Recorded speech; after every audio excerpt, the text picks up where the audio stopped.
So let's go ahead and get started on this. So section 4.8 is analyzing graphs of polynomial functions. So the first example, we're just going to kind of look at it. It says graph the function f of x is equal to 1/4 x minus 2 times x plus 3 quantity squared. So remember, on that one there, ladies and gentlemen, when we look at it, we have that 2 there. So if you remember, with that 2, that squared there, that tells us that this shows that it touches.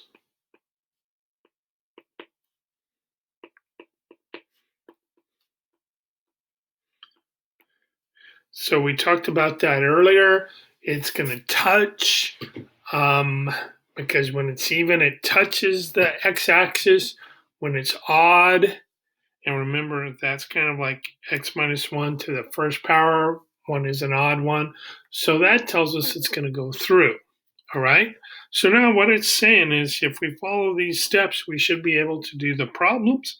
So it says plot the x-intercepts. So remember, we have x minus 2. We're going to set that equal to 0. So that will tell us that we have x is equal to 2. And then we have x plus 3. And x plus 3 equals 0. Again, if we solve x plus 3 is equal to 0, then we would get x is equal to negative 3. All right? So now what we will see there is that we should at least draw a point at 2. And we should draw a point at negative 3. Okay? So now what they say is plot points between and beyond the x-intercepts. So if we're going to do that, let's go ahead and make a sideways t-table.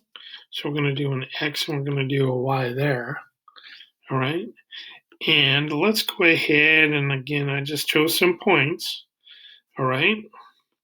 So we know that I chose negative 4. I chose negative 2. So chose 0, 1, and 3. All right. So if I look at those and I plug those in, again, I'm going to plug them in here. So I'll have negative 4 here and I'll have negative, not negative 4, I'm sorry. I'm going to take, negative 4, I'm sorry. So on the first one, I'll have negative 4 and I'll have negative 4. And again, when we plug that in, you should see that y is going to be equal to negative 3/2 or 1.5. And negative 2 is going to be at negative 1. At 0, it's going to be negative 9/2, or what is that, 4.5. And at 1, it's going to be at negative 4. Again, I just plugged these in. And at 3, it's going to be at 9. All right. So now, if we went ahead and plugged in those points, so at negative 4, I have negative, 1.5. At negative 2, it's at negative 1. At 0, it's at negative 9/2 or negative 4.5. All right. At 1, it's at negative 4.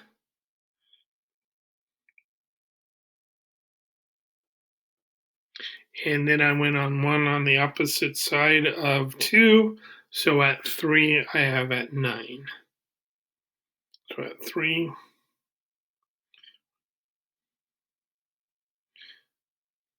And if you think about it, it's off there and it'll go like that. So again, we want to determine the end behavior. All right. And well, let's go ahead and draw it first. All right. So remember, we should go ahead and let's see at negative 3. So at this one here, remember, it's going to touch there. All right. So we're going to have something that kind of looks like this. It's touching and then it's going down and then it's going up. This one at 2 is positive, so it's going through it. And like I said, our other one is right there. So that's our function f. All right. And let's just see if it is, if it follows the end behavior right. So f is remember I have 1 and I have 2 there. Again, if I add those together, that gives us 3. So we know that f is a cubic function. Okay.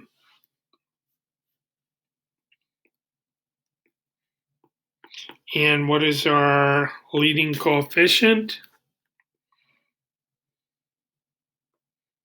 A positive leading coefficient.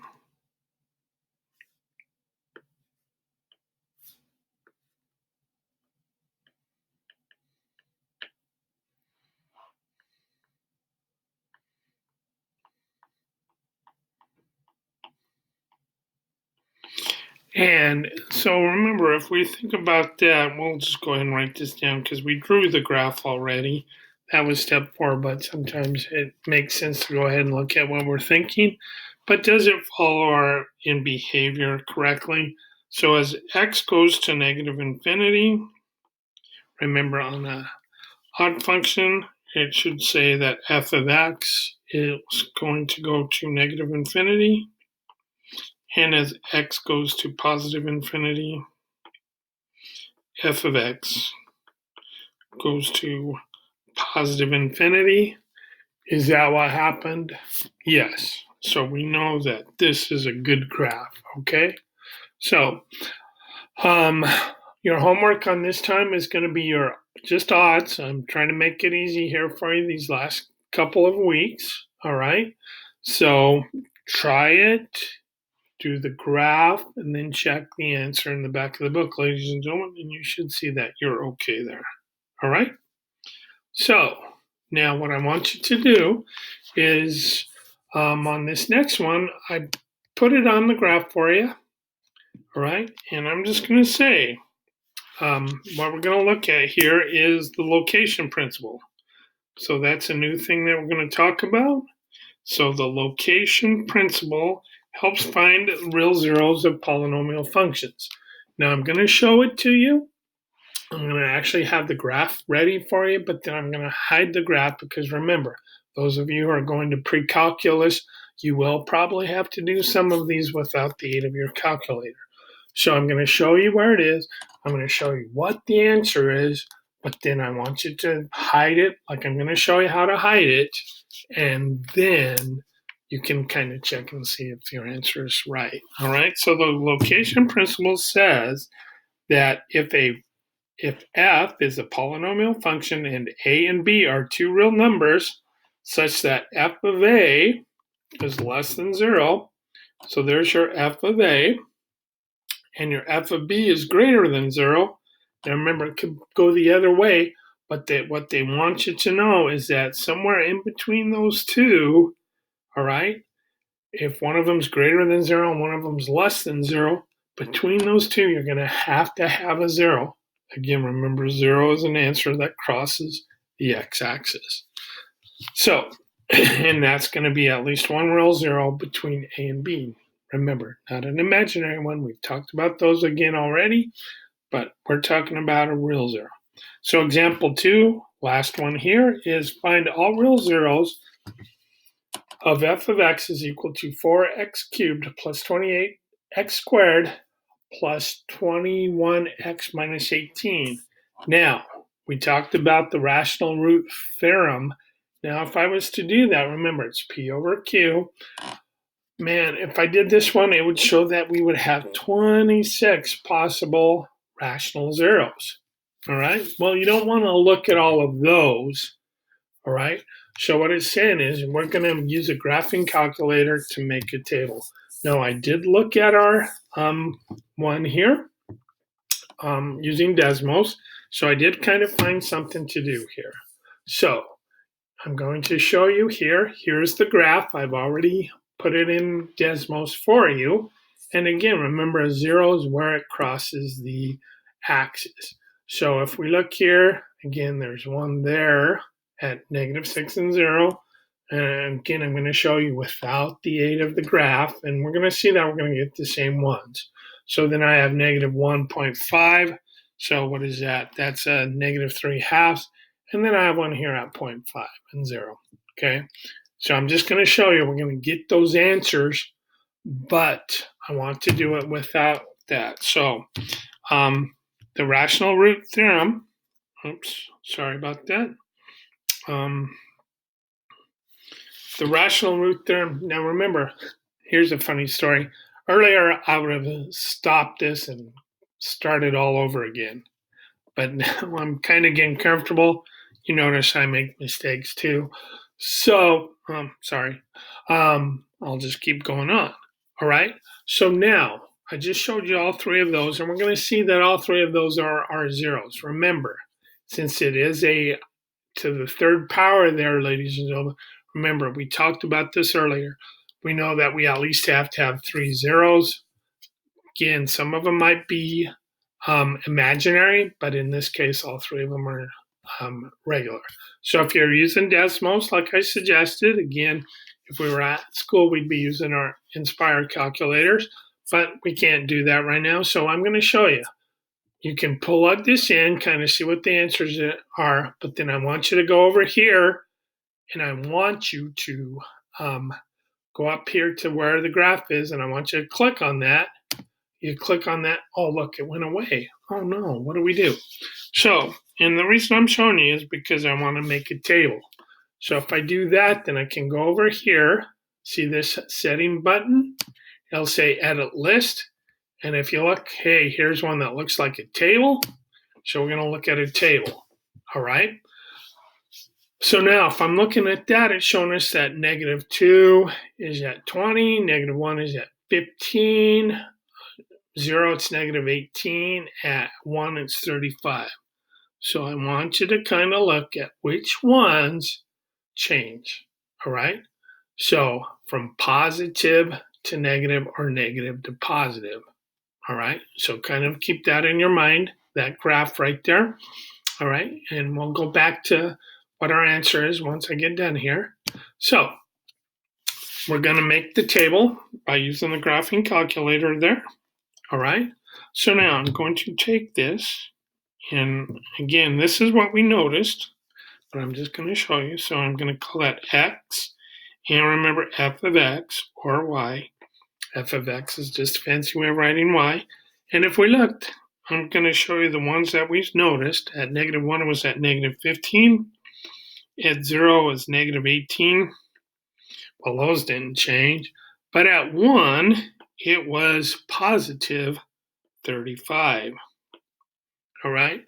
So by using the location principle here, if we look, we notice that f of 0, well, it's -18, so that's less than 0. And at f of 1, it's positive 35, so it's greater than 0. So if we went and did all of our rational roots, okay, if we found all of our rational zeros, rational roots, remember those are the same thing, we would have seen that we would have had possible zeros between 0 and 1.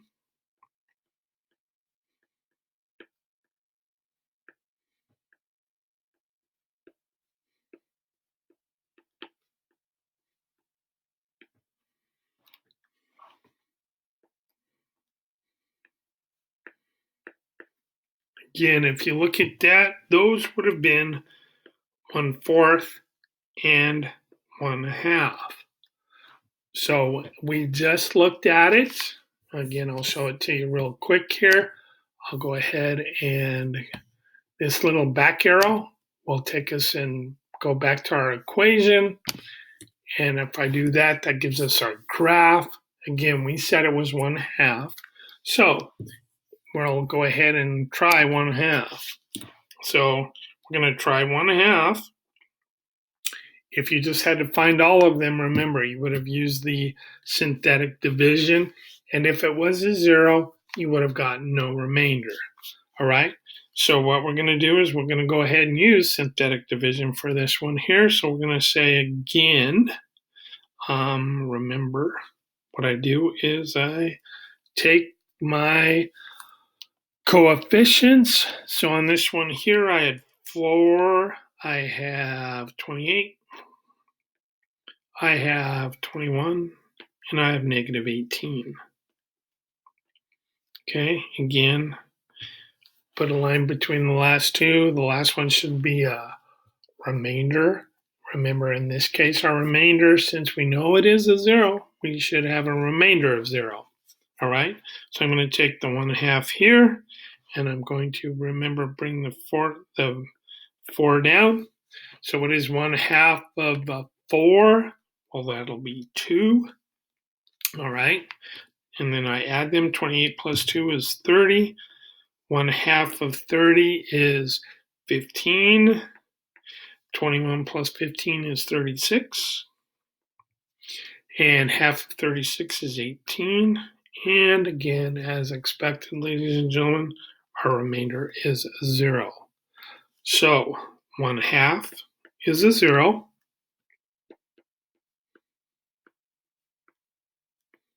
Okay, so remember, we're going to then say that f of x is equal to x minus 1/2.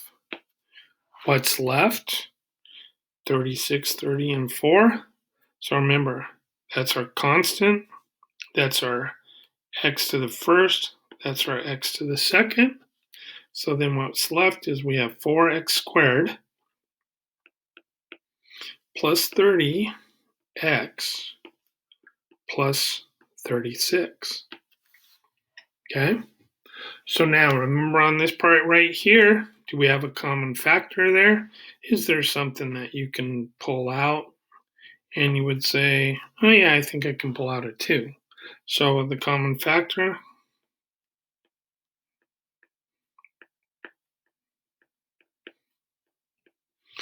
we just said was 2. All right, so that means that I can pull that out.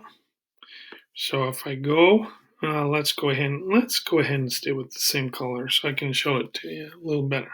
So now we have f of x is equal to, again, I took out a common factor of 2. I'm just going to go ahead and put that in the front. Then I have x minus 1/2. All right, and then what do I have left? I have 2x squared plus 15x plus 18. Now remember, right there, ladies and gentlemen, you can either do your diamond and box, or let me kind of show you another thing here. All right, so I have 2 and I have x minus 1/2. So remember, what are factors of 2? So I'm looking at this one right here. What are factors of 2? Well, you're just going to tell me it's 2 and 1. All right, so you are going to say you have 2x here, and you're going to have an x here. Okay, same thing. Remember, I told you to look at that sign. This never changes. You look at that sign, it's positive. You look at that sign, it's also positive. So you know you're going to have a plus here, and you're going to have a plus here. All right, and then what are factors of 18? All right, so I want you to think factors of 18 would be 1 and 18. You would have 2 and 9. You would have 3 and 6. So this method here is the way I learned it, the old-fashioned way, guess and check. You could plug them in.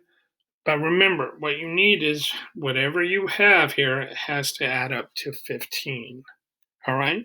So if you think about this, ladies and gentlemen, these two here will work. Again, if you're not sure, use the diamond and box. That was a method I learned while I was teaching at Wenatchee High School, and I actually like it. It really works. So, again, this one would go here, and that's 3, and that one there would go 6. Now, I want to kind of show you how it does work right. So, if I take the outside terms, I have 2 times 6, which is 12. And then I take the inside terms, which is 3. All right, and 12 times 3, 12 plus 3, is 15. So we know that that is the case. All right, so if that's the case here, I'm going to get rid of these because I'm going to run out of room. All right, but we're going to then say we know that our zeros